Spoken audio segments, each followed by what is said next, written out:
అందరికీ నమస్కారం అండి. ఈ రోజు వీడియోలో శ్రావణ మంగళ గౌరీ వ్రత కథనైతే నేను తెలియజేస్తున్నానండి. ఈ వ్రత కథ పూజను చదవలేని వాళ్ళు నేను పెట్టేటువంటి వీడియోని ఆడియో రూపంలో విన్నా కూడా సరిపోతుందండి. అయితే వ్రత కథను స్టార్ట్ చేస్తున్నాను. చేతిలో అక్షింతలు పట్టుకొని ఈ వ్రత కథనైతే వినండి. ఓం శ్రీ మంగళ గౌరీ దేవ్యై నమః. శ్రావణ మంగళ గౌరీ వ్రతం ప్రారంభం. ఓం గం గం గణపతియే నమః. పూర్వం కృతయుగంలో దేవతలు రాక్షసులు కలిసి అమృతం కోసం క్షీరసాగర మదనం చేసే సమయాన అమృతానికి ముందుగా అగ్నిజ్వాలలు కక్కుతూ కాలకూట విషం పుట్టుకొచ్చింది. దానిని చూసి భయకంపితులైనటువంటి దేవదానవులు పరమేశ్వరుని వద్దకు వెళ్లి శరణుజొచ్చారు. ఆ సమయమున పరమేశ్వరుడు మందహాసముతో చిరునవ్వు నవ్వి, ఇప్పుడు నేనేమి చెయ్యను అన్నట్లుగా పార్వతీదేవి వైపు చూచారు. ఆ సర్వమంగళ స్వరూపి అయినటువంటి జగన్మాత భర్త చూపులోని ఆంతర్యమేమిటో గ్రహించి, దేవతులైన దానవులైన మానవులైన మన భక్తులే కదా, మన బిడ్డలకు ఆపద కలిగినప్పుడు మనము కాక వేరెవరు రక్షిస్తారు అని భావించి నిరంతరం స్త్రీల సౌభాగ్య సంపదను కాపాడే ఆ సర్వమంగళ స్వరూపిణి తన మాంగళ్య సౌభాగ్యముపై ప్రగాఢ విశ్వాసముంచి లోక వినాశానికై కారణభూతమైనటువంటి ఆ భయంకర కాలకూట విషాన్ని తన భర్త మింగేందుకు అనుమతిచ్చిందని పురాణాలు చెప్తున్నాయి.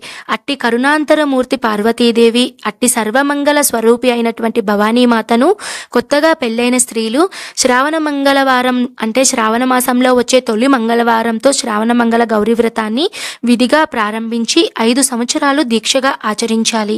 అలా ఈ వ్రతాన్ని చేపట్టిన వాళ్ళు స్త్రీలపై శ్రీ మంగళ గౌరీ కటాక్షముతో వైధవ్య బాధలు లేకుండా వారి జీవితాంతం సర్వ సౌఖ్యములతో గడుపుతారు. పార్వతీదేవికి మరొక పేరు మంగళ గౌరీ దేవి. శ్రావణ మాసంలో వచ్చే 4 మంగళవారాలు మంగళ గౌరీ అయినటువంటి పార్వతీదేవిని పూజించాలి. మంగళ గౌరి ఎక్కడ ఉంటుందో తెలుసా? పసుపు, కుంకుమ, పూలు, సుగంధాది మంగళ ద్రవ్యాలలోనూ ఆవు నేతిలో ప్రకాశించే జ్యోతిలోనూ కొలువై ఉంటుంది. చాలా కాలము క్రితము జయపాలుడనే రాజు మహిష్మతి నగరాన్ని పాలించేవారు. భోగభాగ్యములు ఎన్ని ఉంటేనో ఆయనకు సంతానము కలగలేదు. ఆ దంపతులకు అదే దిగులు. ఎన్ని నోములు నోచినా ఎన్ని దానాలు చేసినా ఫలితం శూన్యం. చివరికి పరమేశ్వరుని ఆ మహారాజు దంపతులపై కరుణ కలిగింది. పరమేశ్వరుడు ఓ సన్యాసి రూపంలో జయపాలుని నగరానికి వచ్చి అంతఃపురమును బయట ద్వారము వద్ద నిలబడి భవతీ భిక్షాందేహి అని అక్కడి నుండి వెళ్ళిపోయాడు. జయపాలుని భార్య పల్లెంలో సంబరాలు సమకూర్చుకొని భిక్ష వేసేందుకు వచ్చే లోపలే ఆ సన్యాసి వెళ్ళిపోయాడు. అలా 3 రోజులు జరిగింది.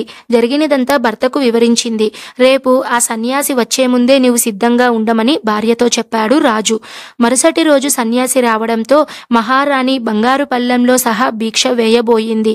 ఆ సన్యాసి ఆ భిక్షను స్వీకరించక, సంతానము లేని నీ చేతి భిక్ష నేను స్వీకరించనని పలికేసరికి, అయితే మహాత్మా, సంతానము కలిగే మార్గాన్ని ఉపదేశించండి అని వేడుకోగా ఆ సన్యాసి రూపంలో ఉన్నటువంటి పరమేశ్వరుడు, అమ్మా, నేను చెప్పబోయేది నీ భర్తకు తెలియచేయి. నీలం రంగు వస్త్రాలను ధరించి నీలం రంగు అశ్వాన్ని అధిరోహించి ఒంటరిగా నీ భర్తను నగరం తూర్పు దిక్కుకు వెళ్ళమను. అక్కడ అరణ్యంలో అతని నీలాశ్వం ఎక్కడ అలసటతో క్రింద పడుతుందో అక్కడ దిగి త్రవ్వమను. ఆ త్రవ్వకము నుండి ఒక స్వర్ణ దేవాలయము బయటపడుతుంది. ఆ స్వర్ణ దేవాలయంలో ఉండే అమ్మవారిని భక్తి శ్రద్ధలతో పూజిస్తే ఆమె నీకు సంతానాన్ని ఇస్తుంది అని చెప్పి వెళ్ళిపోయాడు సన్యాసి రూపమైనటువంటి శివుడు. ఈ విషయమంతా భర్తకు చెప్పింది. ఆ విధంగా స్వర్ణ దేవాలయంలో ఉన్న అమ్మవారిని జయపాలుడు ప్రార్థించాడు. జయపాలుని భక్తికి మెచ్చి ధనాన్నిస్తాను కోరుకోమంది అమ్మవారు. నాకు ధనము వద్దు, సంతానము కావాలని జయపాలుడు అప్పుడు అమ్మవారిని కోరాడు. అమ్మవారు దీర్ఘాయువు వైధవ్యము కల కన్య కావాలనా, అల్పాయుష్యుడు సజ్జనుడు అయినటువంటి కుమారుడు కావాలా కోరుకోమని అడిగింది అమ్మవారు. అప్పుడు రాజు పితృదేవతలను ఉద్దేశించేందుకు కుమారుడే కావాలని కోరుకున్నాడు. అప్పుడు ఆ దేవి ఆ రాజుని తన పార్శ్వమున ఉన్న గణపతి నాభియందొడగు వైచి చెంతనే ఉన్న చూత వృక్ష ఫలాన్ని నీ భార్యకు ఇవ్వు అని అంతర్ధానమయ్యను. జయపాలుడు వృక్షానికున్న పండ్లన్నీ కోసేసరికి గణపతికి కోపము వచ్చింది. ఇందుకు ఫలితముగా నీకు జన్మించే కుమారుడు 16వ ఏట సర్పము బారిన పడి మరణిస్తాడు అని శపించాడు. ఈ విధముగా కొన్నాళ్ళు జయపాలుని భార్యకు ఒక కుమారుడు కన్నది. ఆ కుర్రవానికి వయసొచ్చింది. వివాహం జరిగితే కుమారుడి ఆయుష్ పెరుగుతుందేమోనని భావించి కుమారుడికి వివాహము చేద్దామని భర్తతో అంది.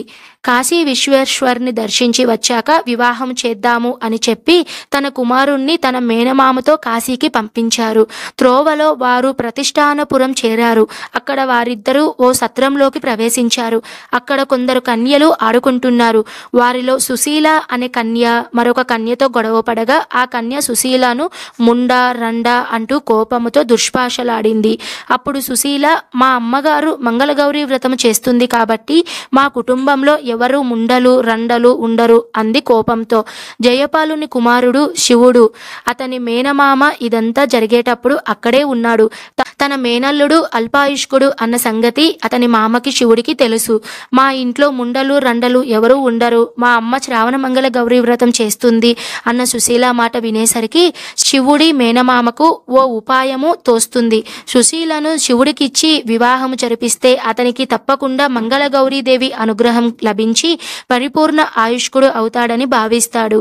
మేనల్లుడు శివునితో సహా శివుని మేనమామ ధ్యానములో ఉన్న సుశీల తల్లిదండ్రుల వద్దకు చేరి, శివుడనే బాలుడు నీ కూతురికి తగిన భర్త అని దేవుని వాక్యముగా వారికి నమ్మిస్తారు. దాంతో సుశీల శివుడును వివాహం జరిగిపోతుంది. పెళ్ళైన ఆ కొత్త దంపతులు ఆ రాత్రి బ్రహ్మచర్య వ్రతాన్ని పాటిస్తారు.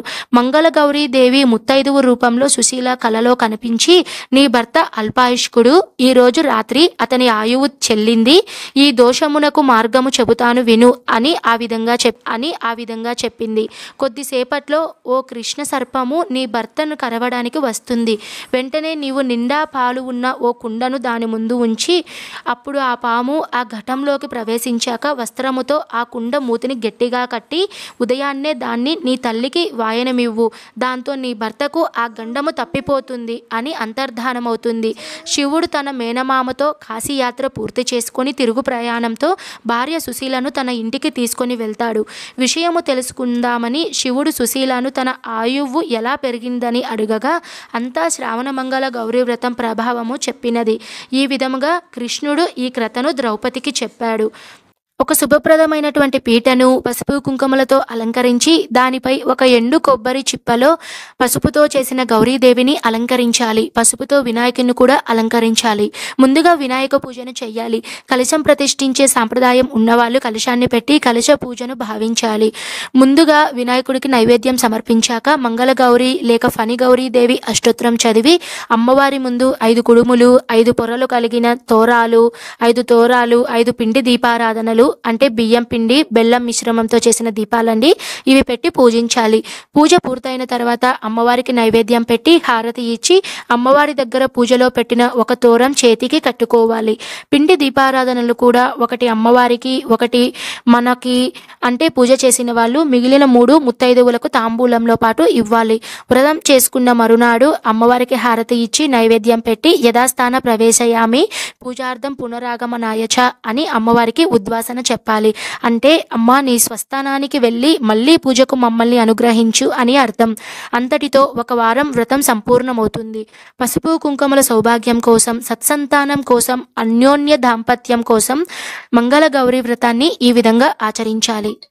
ఇంతటితో వ్రతకథ సమాప్తం.